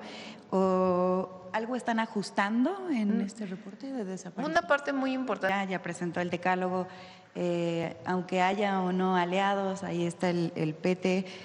¿Ya tienen los votos para que pase esta reforma? Pues depende del Congreso, ya en la discusión del Congreso. Yo estoy cumpliendo con la gente y dejo la propuesta porque desde hace muchos años, muchísimos años, el tema de las listas plurinominales es un tema que no le gusta a la gran mayoría de las y los mexicanos. Las listas definidas por las cúpulas de los partidos. Tan es así que en su momento Morena decidió hacerlo por tómbola para que fuera mucho más democrático. Entonces, yo estoy cumpliendo con enviar la propuesta. Si no tiene la mayoría calificada para ser aprobada, se queda ahí la propuesta. Y también la reducción de los montos de los partidos políticos. O sea, habrá quien no esté de acuerdo, pero yo creo que es demasiado recurso a los partidos y al INE y a las OPLES. Es de 64,000 millones de pesos costó la elección del 24. Entonces no es que queramos abaratar la elección y que con ello vaya a ponerse en riesgo la elección, pero es un exceso. No sé si no les parece un exceso que los consejeros electorales sigan ganando más que la presidenta. Pues a mí me parece un exceso. Entonces, son los 2 temas principales, aunque hay un decálogo. Hay 2 temas que ya fueron aprobados. Entonces, yo estoy cumpliendo con la gente. Y en todo caso, pues, si no se aprueba, pues que no se apruebe. Y tampoco es conflicto con los partidos aliados. Pero, ni con ningún partido político, pues. Pero sí es quién aprobó y quién no aprobó. Eso es todo. ¿Perdón? No, no puede ser decreto. Tiene que ser un cambio constitucional. ¿Perdón? Sí, hoy la vamos a mandar. No sé si pueda, por último, sobre… He estado tratando de conseguir una entrevista con el IMSS sobre cifras de mercado laboral, dado que registró primero una caída el registro patronal en cifras propias del IMSS desde el 2024, luego un aumento de los retiros de desempleo, pero luego informan que hay un aumento en los empleos. Entonces, saber por qué contrastan estas cifras. ¿A qué Una se parte debe? muy importante lo explicó aquí Zoé y puede revisarlo de manera directa con ellos. Tiene que ver con el llamado outsourcing. Cuando existía el outsourcing, ¿qué es el outsourcing o la terciarización de la contratación de las personas? Un banco no contrataba directamente a su personal, sino que utilizaba 3 empresas para contratar a su personal, para que no tuvieran prestaciones. Entonces, en vez de una empresa, aparecían 3. Entonces, el outsourcing generaba muchísimos empleadores, cuando en realidad pues era una terciarización de la contratación de las personas. Entonces, cuando se quita el outsourcing, pues se reducen los empleadores, pero en realidad no estaban empleando más de los que ya están en un banco, sino que sencillamente se usaban 3 empresas. Digo un banco por poner un ejemplo, Se usaban 3 empresas para contratar a los trabajadores y el banco también tenía sus propios trabajadores de confianza. Entonces aparecían 4 empleadores con un número de empleos. Ahora aparece un empleador con el mismo número de empleos o más, porque a lo mejor contrataron más gente. Entonces no es que haya una contradicción, sino que sencillamente, pues al desaparecer el outsourcing, dejan de existir estas empresas. Muchas gracias. Sí. Vamos a ver.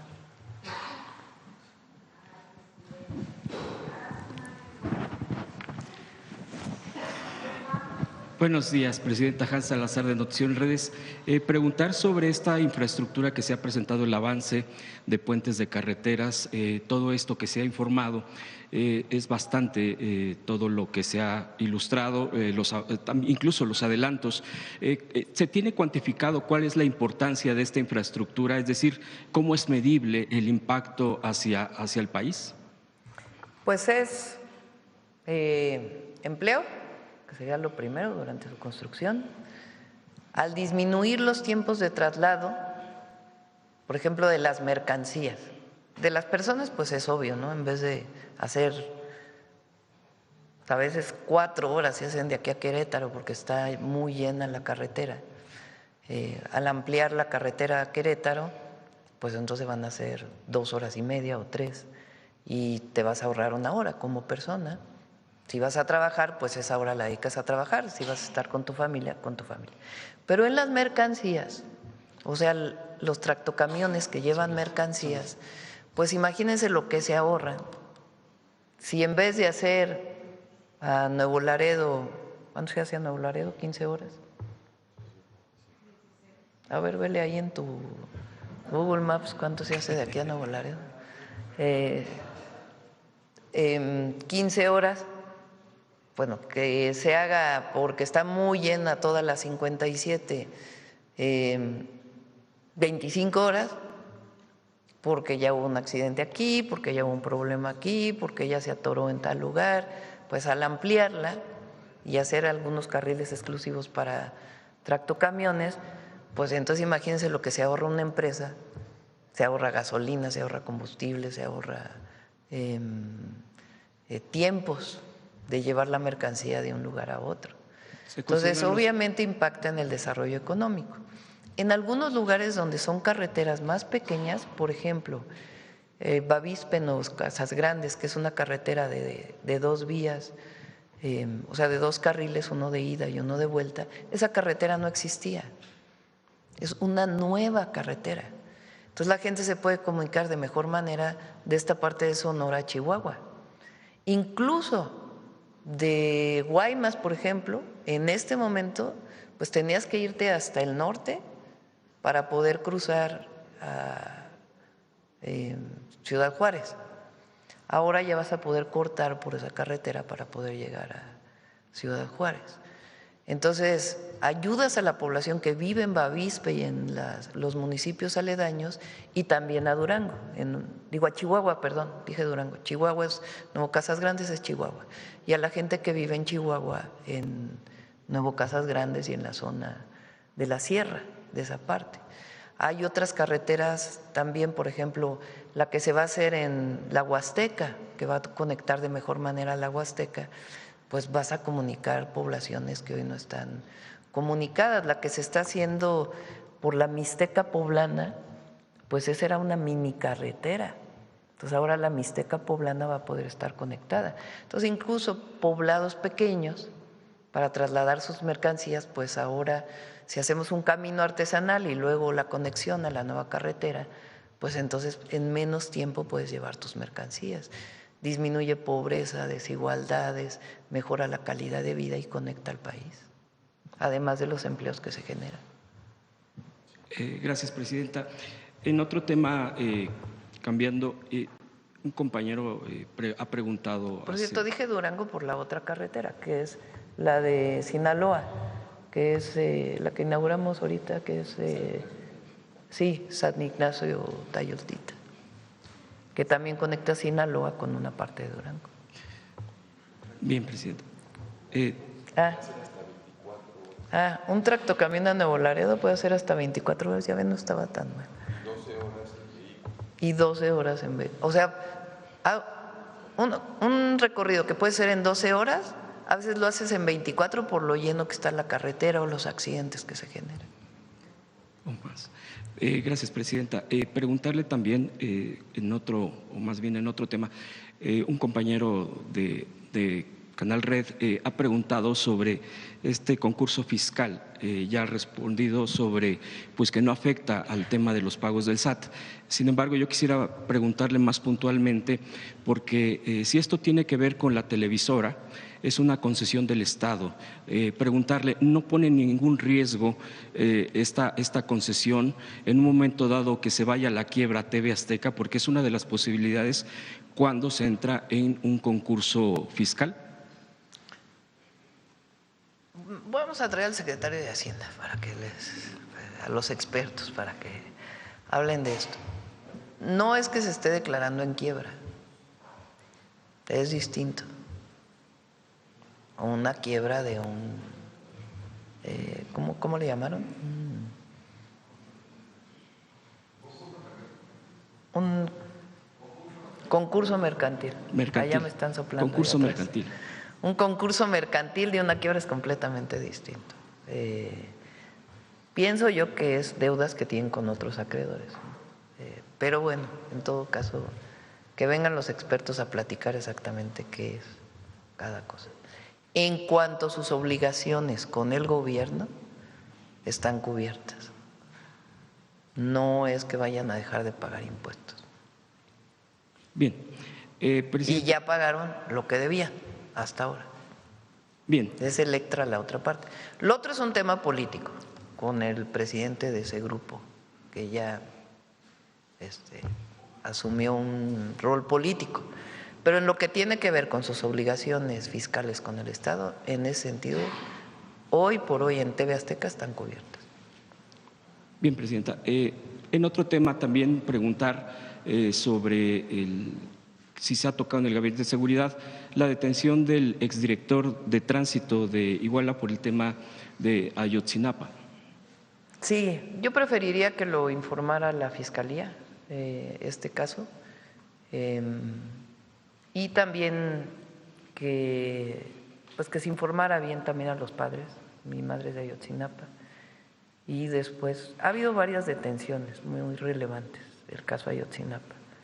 Y en el momento que lo considere la Fiscalía, pues que puede informar sobre los avances en la investigación. ¿Tendría próximamente alguna reunión programada con los padres? Yo creo que a finales de este mes, después del 26, nos estaríamos reuniendo. Bien, presidenta. Sobre el conflicto en Medio Oriente, preguntarle sobre, ya sea por parte de Relaciones Exteriores, dado algunos datos sobre mexicanos, mexicanas que se encuentran pues en esta región en conflicto bélico. ¿Hay alguna otra consideración para apoyar a quienes estén allá y deseen regresar a nuestro país, por cualquier caso que estén allá, algún puente aéreo, como se le llama?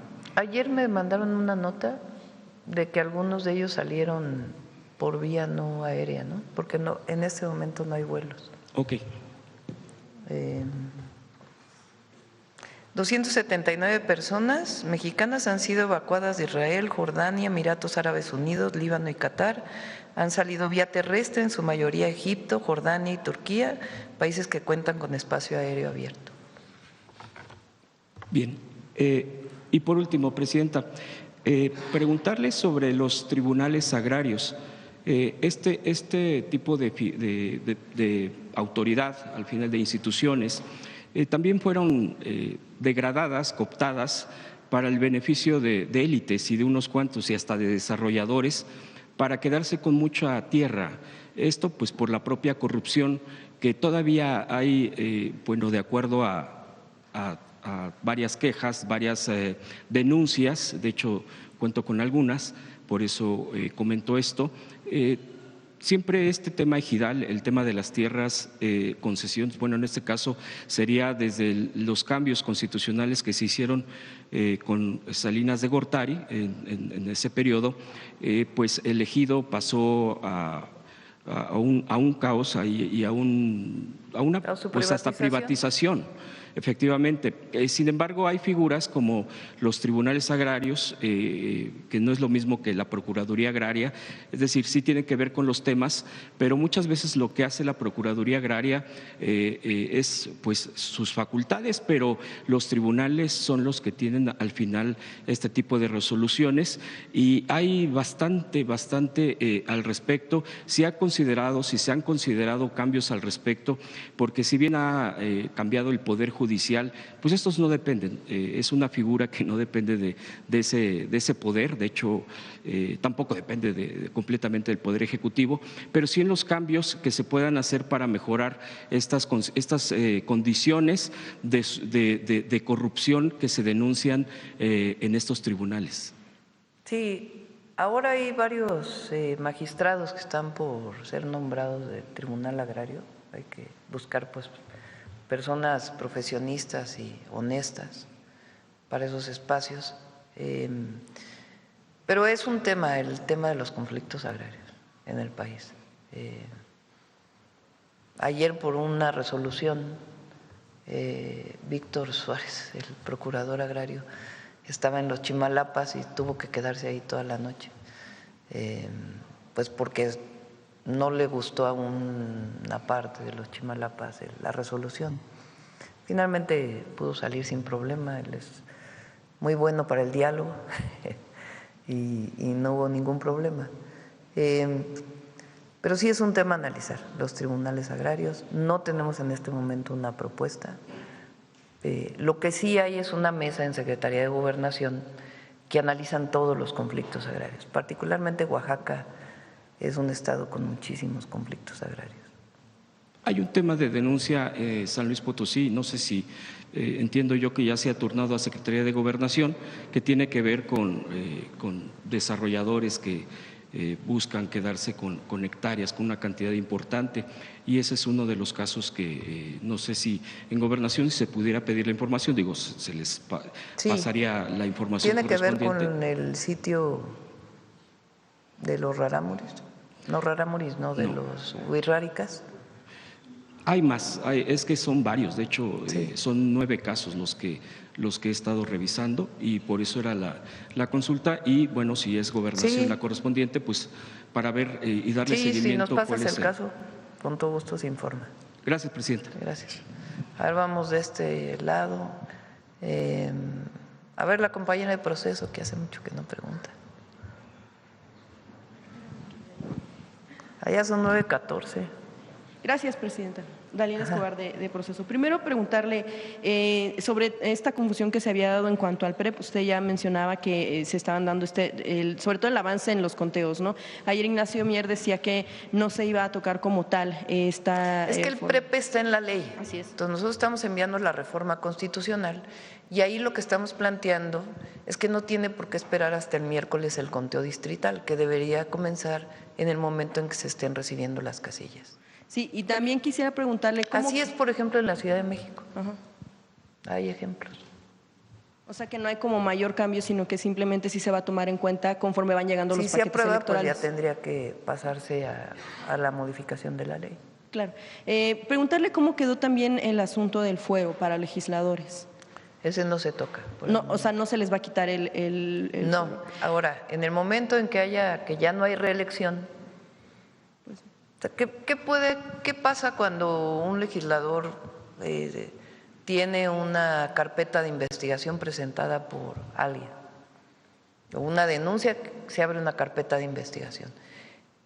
El legislador tiene obligación de contestar si la Fiscalía Estatal o Federal lo llaman a testificar o a dar su declaración. No se puede detener en esos 3 años, pero al siguiente año se puede detener si el que se encuentra que es culpable. Y ahora pues ya no se pueden reelegir, entonces ya no es que puedan estar 9 años en el cargo, ¿verdad? Pero eso no toca como tal el abonar a la impunidad, al menos en 3 años. ¿Por qué un legislador o un representante popular debería tener este tipo de protección? Fue algo que decidió la comisión. Yo siempre dije que no estaba de acuerdo con el fuero, que decidió la comisión en la consulta que se hizo en distintos lugares del país. Pero la ventaja que tiene pues es que a partir del 2030 ya no hay reelección. Sí, bueno, porque incluso en el sexenio pasado escuchábamos también que había muchos políticos de oposición o de donde fuera que regresaban justo por sus fueros, al menos 3 años en los que podrán estar blindados. Sí, nada más que ahora tienen que ir a voto popular. La gente tiene que decidir. Bien, Presidenta, quisiera preguntarle con el asunto tras el abatimiento del Mencho, si en total hubo solamente una persona fallecida, una civil, como mencionaban, y si hay reporte de más personas que hubieran estado desaparecidas en el contexto de este hecho. No tengo actualizada la información. Lo mencioné el otro día, hubo una persona, un chofer, que fue bajado de su vehículo y no tengo la actualización si ya fue encontrado. También, Presidenta, quisiera preguntarle si… Pero se está buscando y se está en investigación. Y hasta el momento solamente una persona desaparecida en el contexto de eso. Quisiera preguntarle si con esta acción que tuvo el gobierno mexicano, en específico el Ejército, se considera que ya podría bajar o va a bajar la presión por parte del presidente de Estados Unidos, Donald Trump, por un ataque directo, con lo cual estuvo insistiendo mucho. No fue ese el objetivo. Es muy importante y quiero repetirlo. Esta persona tenía una orden de aprehensión, o varias.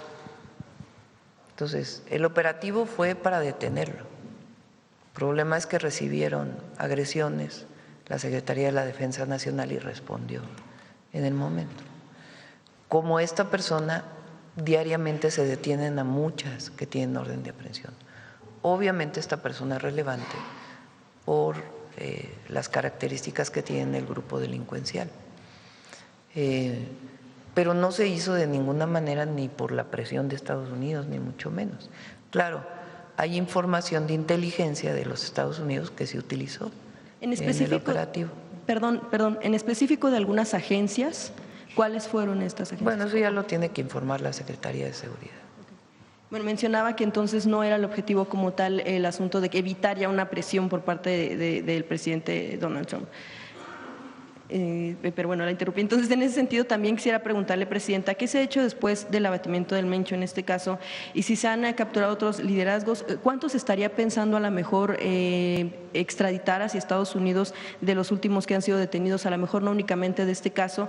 Y también quisiera preguntarle si en las investigaciones le han reportado que ya se apunta hacia alguna estructura política de apoyo a este líder criminal que ya fue abatido, o por ejemplo, exgobernadores.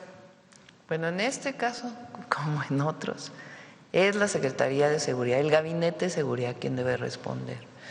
No es que no tenga información, pero es responsabilidad de ellos. Y hay muchos temas que están en investigación y que en todo caso le corresponde a la Fiscalía contestarlo o al propio Gabinete de Seguridad. Todas estas preguntas que haces.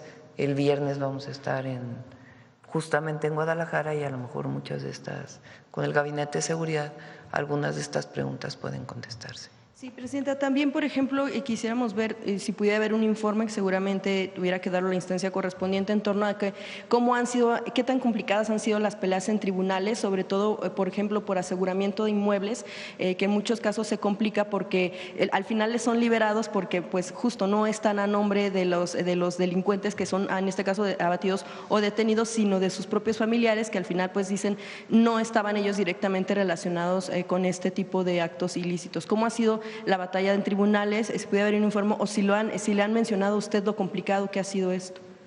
Bueno, ¿qué es lo que ocurre? Son las fiscalías quienes en todo caso, bueno, las fiscalías aseguran el inmueble y en todo caso piden la extinción de dominio. La extinción de dominio, pues quien es propietario del inmueble puede poner un amparo frente a la extinción y finalmente se decide en un juicio por un juez.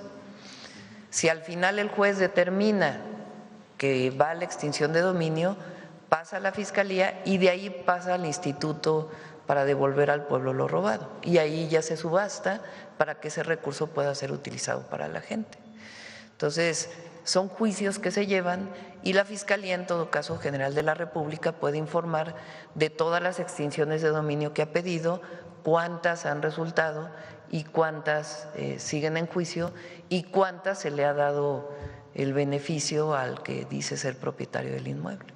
Sí, porque finalmente en muchos casos se cae precisamente por a nombre de quién están, no porque pues finalmente no se haga una pelea pues en los tribunales. Finalmente sobre este tema quisiera preguntarle, Presidenta, ya tenemos lamentablemente un antecedente en Sinaloa de que cuando se llevó al Mayo Zambada a Estados Unidos no fue de inmediato que surgiera la violencia, sino pasaron cerca de 2 meses. En este contexto yo quisiera preguntarle, bueno, en dos sentidos, con miras hacia el Mundial, sabemos que lo tenemos muy cerca, estamos a 100 días, bueno, ya un día menos, y hay situaciones que pudieran complicar el panorama. Una represalia, tal vez por parte de grupos criminales ligados al cártel Jalisco, aprovechando el evento, y por otro lado también un conflicto internacional en el que sabemos que está también envuelto Estados Unidos, si no se tiene pues en la mira o se tiene algún trabajo para estar pendiente de que no hubiera una cuestión de represalia también con algunos objetivos de Estados Unidos que pudieran estar en México en el contexto de este evento deportivo. Te lo contesto de 2 maneras. Lo primero, ya digamos el desarrollo relacionado ya con el grupo delictivo, pues que lo informe el Gabinete de Seguridad.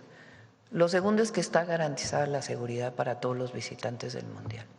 El operativo que hay de Secretaría de Seguridad, de la Defensa, de la Marina, de el Centro Nacional de Inteligencia y de coordinación con las policías estatales es muy importante y se viene trabajando desde hace pues, prácticamente 1 año. De hecho, hoy hay una reunión con la FIFA para ver este tema y otros temas, pero está garantizada la seguridad y suficiente vigilancia y revisión para que no pasen absolutamente ningún problema, sea un gran mundial pacífico y donde los visitantes vengan a divertirse. ¿La reunión es aquí en Palacio? Es en la Secretaría de Seguridad. Bien, Presidenta, solo 2 temas más. Uno que tiene que ver con la Auditoría Superior de la Federación. Sabemos que está a días de poder definirse quién está al frente, pero independientemente de quién vaya a estar como titular en la misma y por algunos señalamientos que ha habido en torno, sobre todo a la importancia que tiene la Auditoría Superior de la Federación para evitar cuestiones de corrupción o que se haga una vigilancia eficiente. Quisiera preguntarle cómo se puede fortalecer este órgano, le menciono, más allá de quién lo elija o quién sea elegido para que sea titular, sobre todo para que en efecto sea un órgano necesario para evitar temas de corrupción y para evitar también cuestiones de impunidad. Si también dentro pues, del gobierno se plantea que pudiera haber algún cambio en el asunto de cómo hacerlo más eficiente. En una plática con el diputado Alfonso Ramírez Cuellar nos mencionaba que de hecho la supervivencia de Morena pasa por acabar o controlar la corrupción y uno de esos elementos importantes puede ser por supuesto la Auditoría Superior de la Federación. Se definen estas semanas, es una decisión del Congreso, ellos están definiendo, se abrió una convocatoria, se apuntaron, 92 personas y el Congreso tendrá que definir quién va a ser el nuevo titular de la Auditoría Superior de la Federación, la Cámara de Diputados. Una vez que esté elegido, nuestro interés, ya lo había dicho yo aquí, es fortalecer la denuncia ciudadana relacionada con la corrupción. Quien vive la corrupción, pues es la ciudadanía. Entonces, lo que queremos es fortalecer esa denuncia y garantizarla. Entonces, una vez que sea elegido, junto con el nuevo titular del Tribunal Superior de Justicia Administrativa y Raquel Buenrostro, yo le hice un planteamiento a Raquel de que una vez que estén definidos se puedan sentar para poder hacer una propuesta al Congreso de fortalecimiento de la Auditoría Superior, porque lo que queremos es que haya auditorías y que no haya impunidad, y también de fortalecimiento de la denuncia ciudadana, y que en todo caso incluso haya medidas cautelares frente a denuncia ciudadana. Claro, tiene que haber mínimas pruebas, ¿verdad?, para pues proteger a la ciudadanía, al pueblo de México y el recurso público, que claro, no estamos hablando del periodo de hace tiempo, pero todavía se presentan casos de corrupción. Entonces, ese es el objetivo. Entonces, una vez que el Congreso defina quién es, le pedí a Raquel que se pudiera reunir. ¿Por qué el Tribunal Superior de Justicia Administrativa? Porque ellos tienen ahora una sala que tiene que ver con anticorrupción. Entonces, que ellos nos puedan presentar una propuesta pues de fortalecimiento de la auditoría y de las revisiones y de la sanción para que no haya impunidad. Y también si en esta propuesta serían necesarios órganos colegiados para garantizar pues este tipo de auditorías eficientes. Bueno, la auditoría en realidad pues es un órgano colegiado, aunque tiene un titular, pues tiene órganos colegiados. Presidenta, finalmente, ya el último tema tiene que ver también sobre el caso Ayotzinapa. Apenas se informa que un juzgado de distrito en materia administrativa en la Ciudad de México resuelve que se obliga al Ejército a entregar la totalidad de información generada en 2014 por los el Centro Regional de Fusión de Inteligencia sobre lo que sucedió durante la noche de la desaparición, incluso horas después, estos 853 folios a los que madres y padres estuvieron por años pidiendo que el Ejército entregara, o que la Defensa Nacional entregara, y también algunas de las instancias de inteligencia militar, y que bueno, ellos consideraban, se estaban negando, dado que se había encontrado que existía un brinco en esta numeración de folios, y por lo tanto el que hubiera un espacio vacío determinaba que en efecto existían. Entonces, una vez que se da esta orden judicial, bueno, ya será el Ejército el que estaría obligado, si usted acompaña, por supuesto, que la Defensa Militar entregue ya estos folios que consideran hace falta. No tenía conocimiento de esta resolución, me estoy enterando por lo que dices, la vamos a revisar y damos la información. Gracias, Presidenta. Cerramos, vamos con el detector de mentiras.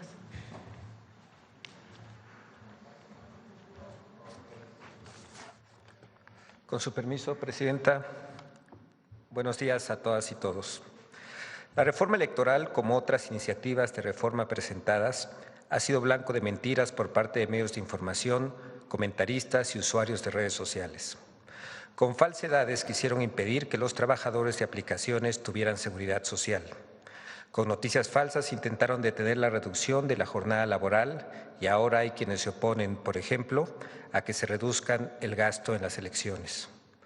Por otro lado, a pesar de que en diversas ocasiones las autoridades de la FIFA han reiterado su confianza en el Gobierno de México para la realización del Mundial, a pesar de que aquí se presentó el trofeo, todavía hay quienes promueven falsedades sobre este evento.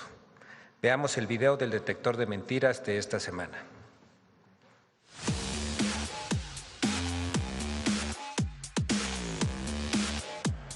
La supuesta censura de las redes sociales con la reforma electoral, la presunta cancelación de México como sede de la Copa del Mundo 2026 y un supuesto hackeo al SAT son algunas de las noticias falsas que el detector de mentiras localizó esta semana. 1. La reforma electoral permitirá al gobierno censurar y eliminar contenido que considere falso. Temas de censura a medios, sí. Esto que dice Pablo Gómez de que se van a castigar las mentiras o los fake news, ¿quién lo va a castigar o cómo? ¿Y quién no va a decir, oye, esto es verdad, esto es mentira? Ellos van a ser un órgano censor. Ya también se está tocando el tema de la censura en distintas plataformas y redes sociales, que el INE tenga la capacidad de incluso bajar cualquier cosa de redes si es que creen que es información falsa infraestructura, pero ¿quién va a evaluar eso, no? ¡Mentira! La reforma no faculta al Gobierno de México ni al Instituto Nacional Electoral para censurar redes sociales. El objetivo es otorgar facultades al INE para detectar y eliminar bots en campañas electorales, no para restringir la libertad de expresión ciudadana. 2. La reforma electoral abre la puerta al financiamiento ilícito en los partidos. La reforma electoral de la presidenta sí permite el financiamiento oscuro de los candidatos. Al restar se abre la posibilidad del financiamiento ilícito y sobre todo se le resta competitividad a los partidos minoritarios. ¡Mentira! La reforma obliga a que todos los recursos pasen por el sistema financiero. Se prohíben las aportaciones en efectivo y se otorga al INE acceso total y oportuno a las operaciones bancarias de candidatos para una fiscalización en tiempo real. 3. La reforma busca eliminar a los plurinominales para aniquilar a la oposición. Es la primera vez en la historia que hay una reforma electoral que no pide la oposición para emparejar la cancha en la competencia con el gobierno, sino que la quiere el gobierno para que la cancha esté todavía más dispareja y que cuando empiece el partido ya vaya ganando 2-0. Es una reforma para que Morena se quede con todo. ¡Mentira! La representación proporcional se mantiene. El cambio propuesto es que la ciudadanía elija directamente quiénes integran las listas plurinominales. Lo que elimina son las listas de candidatos plurinominales controladas exclusivamente por las cúpulas de los partidos políticos. 4. El gobierno busca apoderarse de los órganos electorales. Alertan que se trata de una manzana envenenada para que el gobierno se apodere de órganos electorales. ¡Mentira! La reforma no modifica la estructura de mando para someterla al Ejecutivo. El objetivo es la eficiencia presupuestaria, reducir el costo de las elecciones en un 25%, eliminando la duplicidad de funciones entre el INE y los organismos electorales locales, manteniendo siempre su autonomía constitucional. 5. La FIFA eliminará a México como sede del Mundial 2026. La FIFA puso a Sheinbaum contra las cuerdas. ¿Podría quedarse México sin Mundial? ¡Mentira! El representante de la FIFA, Gianni Infantino, ratificó que la organización avanza con éxito y calificó los preparativos en México como espectaculares. Los trabajos de coordinación internacional y consular continúan intensificándose según el calendario previsto. Tenemos confianza total en México, en su presidenta Sheinbaum, en las autoridades y que estamos convencidos que todo se va a pasar de la mejor manera posible. 6. Un hacker robó millones de registros de la base de datos del SAT. Total se sustrajeron 150 gigabytes de datos del gobierno mexicano, incluidos documentos vinculados a 195 millones de registros de contribuyentes, además de padrones electorales, credenciales de empleados públicos y archivos del registro civil. O sea, sugiere que fueron hackeados el INE y el SAT. Hackeo de película al INE, al SAT y a gobiernos estatales. Los datos de millones de mexicanos están vulnerables. ¡Mentira! Tras activar protocolos de ciberseguridad, el Servicio de Administración Tributaria confirmó que no existen accesos ilegítimos ni comportamientos anómalos en sus sistemas. La integridad de la información tributaria se mantiene intacta bajo monitoreo constante. 7. 300,000 Oxxos quemados luego de la detención de Nemesio N. Quemaron camiones, quemaron Oxxos. 200. ¿Cuántos Oxxos? Tú escribes hoy de más de 1 millón de establecimientos. Tú, Así es. Si te leyera Acerobot, sería menos ignorante en tus mesas. Ahí sí te Tú tendrías tienes que datos. disculpar, Arturo Ávila. Oye, ¿cuántos decían el Oxxo? 300,000 Oxxos. ¡Mentira! En México solo hay 24,000 tiendas Oxxo, no 300,000. Además, FEMSA reportó daños físicos en 200 tiendas y el cierre preventivo en 6,000.